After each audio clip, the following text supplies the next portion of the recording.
na lang po sila sa mga action na gagawin ko. Sa Star Talk, inamin ni Baron Geisler na meron siyang bipolar disorder. Ang kalagayang ito ay may kinalaman sa behavior o pag-uugali ng isang tao na nagiging sanhi ng mood swings o pag-iiba ng damdamin.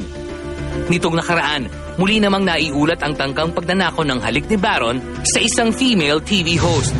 Kagyat namang itinanggi ni Baron ang paratang ng kanyang accuser. Without any tinge of insinuation, hininga ng Star Talk si Baron ang kanyang panig hinggil sa pangkalahatang isyong kinakaharap niya. Basta sa akin, no, I'm not gonna take things lightly, and ayusin ko po. Ayoko na po magsalita, pero magugulat na lang po sila sa mga action na gagawin ko. At matutuwa po yung mga tao sa mga desisyon ko.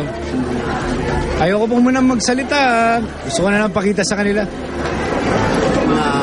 Meron kang gagawin talaga. Oo.